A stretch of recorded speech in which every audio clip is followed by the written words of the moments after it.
RFI convida hoje Celso Amorim, diplomata de carreira, embaixador, ex-ministro das Relações Exteriores do governo Lula, representante do Brasil em negociações cruciais junto ao OMC, ex-ministro da Defesa do governo Dilma Rousseff. Olá, Celso Amorim, é um prazer recebê-lo aqui nos estúdios da RFI. Prazer é meu estar aqui. O senhor está em Paris para participar de uma série de eventos e palestras para falar da crise da democracia brasileira, entre outros uma palestra no Instituto de Altos Estudos sobre a América Latina, e num contexto particularmente complexo, há 4 meses das eleições no Brasil. Celso Amorim, eu gostaria de começar nossa entrevista com uma pergunta um pouco direta. O que está acontecendo no Brasil? 2 anos depois do impeachment, crise econômica, um ex-presidente preso, o assassinato de uma vereadora, falta de credibilidade no Congresso. A impressão que eu tenho é que tudo isso não explica o que está acontecendo. Quer dizer, é mais do que isso. Como é que o senhor resumiria? Não, tudo isso, todas essas coisas que você mencionou são sintomas da crise, né? Ou melhor dizendo, manifestações da crise que têm várias dimensões. Fazendo uma análise política e talvez sociológica, há uma reação muito grande a um projeto progressista no Brasil que, digamos, tinha várias dimensões. Nós vamos falar de 2 delas, bastante óbvias. A justiça social, quer dizer, diminuir a desigualdade, que é a pior chaga da sociedade brasileira, né? E a questão da Marielle se enquadra perfeitamente dentro desse problema da desigualdade, da luta contra a desigualdade, das discriminações, etc. Portanto, por um lado, a justiça, a diminuição da desigualdade, e, por outro lado, uma atitude diante do mundo que seja uma atitude mais autônoma, menos subordinada aos interesses de uma potência hegemônica. Eu acho que a combinação dessas 2 coisas incomodou muito e gerou as condições que levaram a um golpe, que é um golpe continuado, né, que é um processo, melhor dizendo. Até teve um filme agora, mas na realidade o processo não terminou, o processo continua, porque ele só se completará, se completar, com o impedimento do presidente Lula ser candidato. Por isso que é muito importante lutar para que o presidente Lula seja liberado e para que possa ser candidato. Não é para o bem do Lula. Também, do ponto de vista dele, é importante provar a inocência e ter os seus direitos humanos respeitados, mas é para o Brasil, para que haja estabilidade no Brasil. Não é nem só para que um governo progressista governe o Brasil, coisa que eu desejo, mas é para que o próximo governo do Brasil seja um governo que tenha legitimidade. A última pesquisa da Datafolha justamente fala em 30%, né, das intenções de voto que iriam num cenário com o ex-presidente Lula candidato, né, seria para ele, né, 30%, um cenário que é um pouco surrealista para explicarmos aqui fora, um presidente que está preso.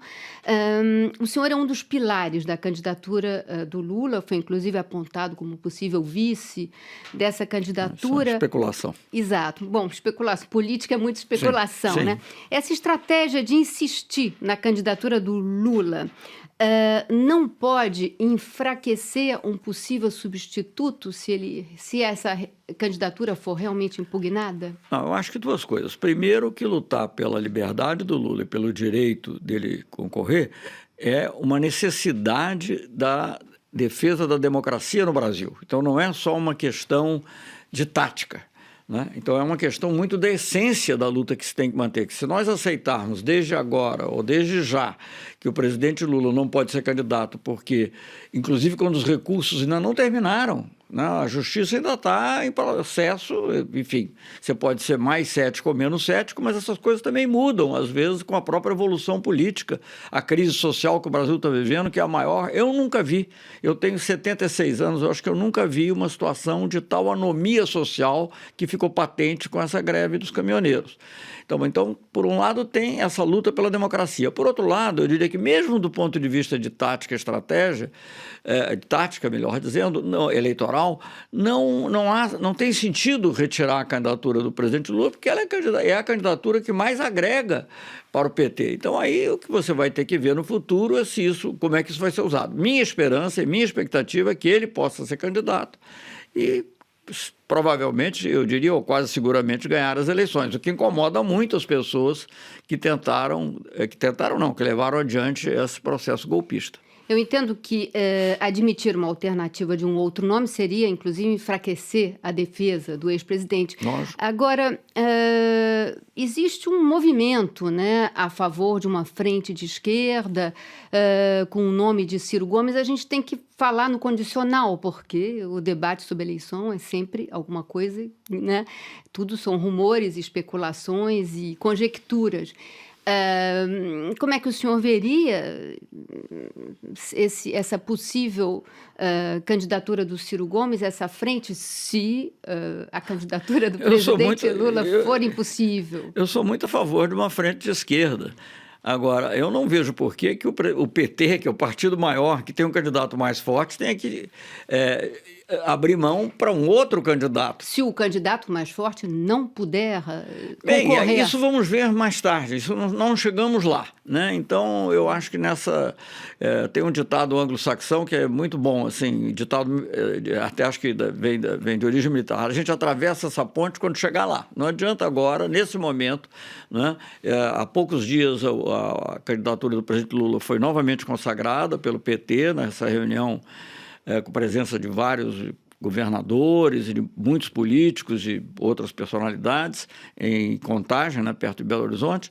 Não vejo nenhuma razão para, de antemão, você achar que você tem que fazer uma frente de esquerda em torno de outro candidato. Respeito o Ciro Gomes como personalidade política, aliás, fui colega dele em 2 ministérios, com Itamar Franco e com Lula. Acho que ele é um político muito respeitável, um bom administrador, mas eu acho que o Lula também é. E o Lula é o preferido do povo brasileiro. Então, vamos confiar no Lula ou em quem ele indicar, se isso for necessário, porque eu espero que não seja necessário. E o senhor poderia ser, então, caso o Lula possa ser candidato a um vice na chapa do Lula? Isso não está no meu radar.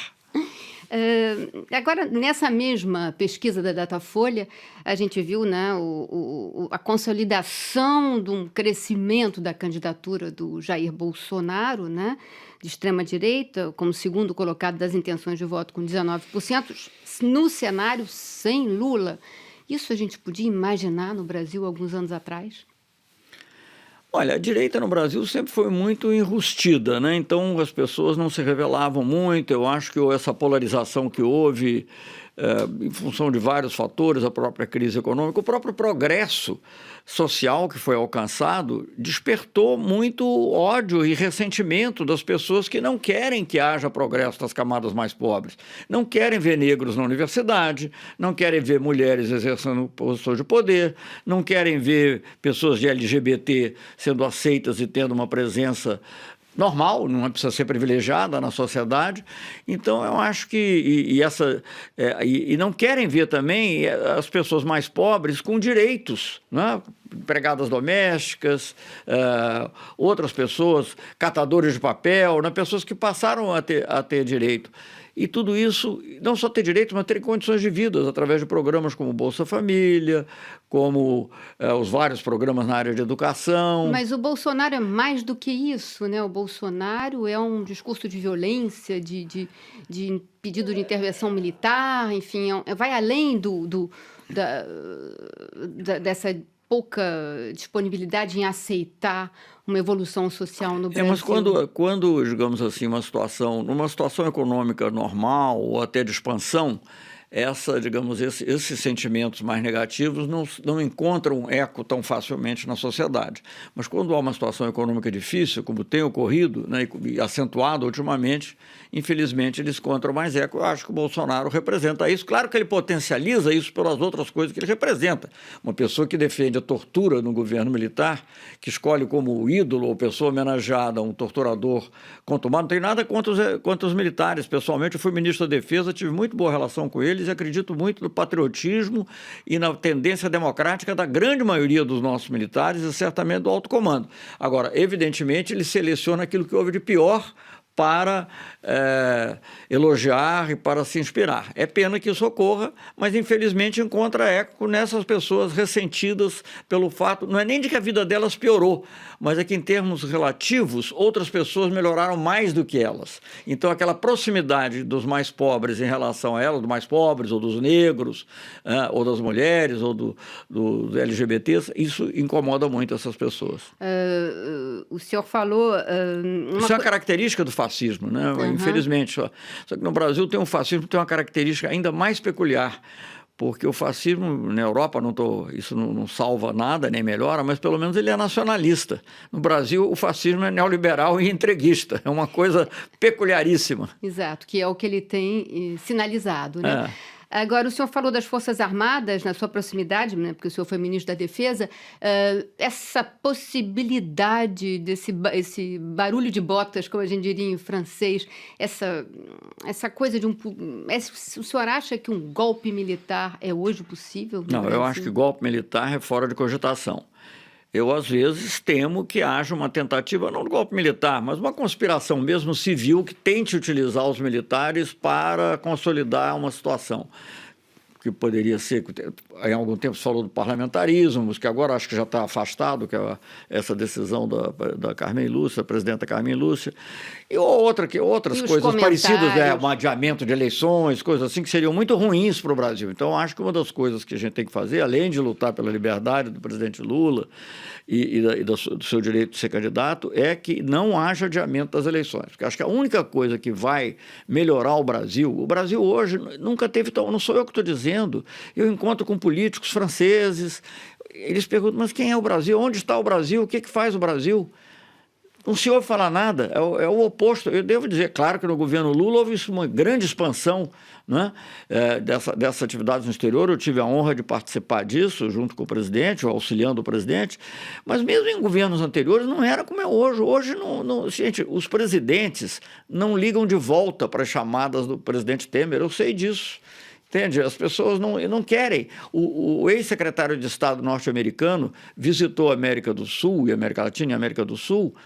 Ele teve que fazer um esforço, porque não ia ao Brasil, não é uma coisa assim, como pular num jogo de amarelinha, você tem que dar um salto enorme, né? Você tem que voar 6 horas por cima do Brasil ou contornar para não ir no Brasil. Foi o que ele fez, porque apesar do golpe, grande parte ter correspondido a certos interesses, não digo todos, mas certos interesses do capital financeiro internacional, e muito dele é sediado nos Estados Unidos, apesar disso, eles não querem se contaminar, empresas petrolíferas, etc., mas eles não querem se contaminar com um governo tão desacreditado, tão sem legitimidade como é o governo brasileiro atual. Pois é, falando do governo Temer, né, essa pesquisa também dá uma cifra terrível, 3% de aprovação, ou seja, o menor... 3 é a margem de erro, né? Podia ser 0, né?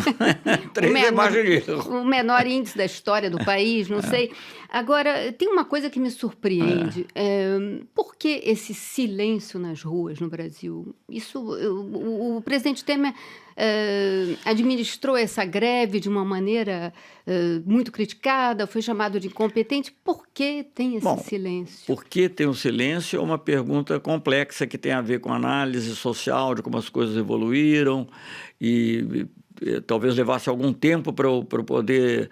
A própria forma de organização da sociedade mudou, o chão de fábrica não é o mesmo que foi há 30 anos atrás, ou que era, né, no tempo aqui da Revolução Industrial, mas grande parte das pessoas que se beneficiaram com as reformas do presidente Lula, que foram continuadas pela presidenta Dilma, são pessoas que estão dispersas em vários lugares, não são pessoas que fazem parte de um mesmo campo de trabalho. Agora, o que é mais estranho, talvez, não sei se é isso que você está perguntando, é por que aquelas pessoas que bateram tanta panela e que foram para a rua se apropriando também indebitamente da camisa da seleção brasileira, a ponto de que hoje as pessoas não compram camisa da seleção brasileira, porque ficaram com vergonha de ficar usando o Brasil.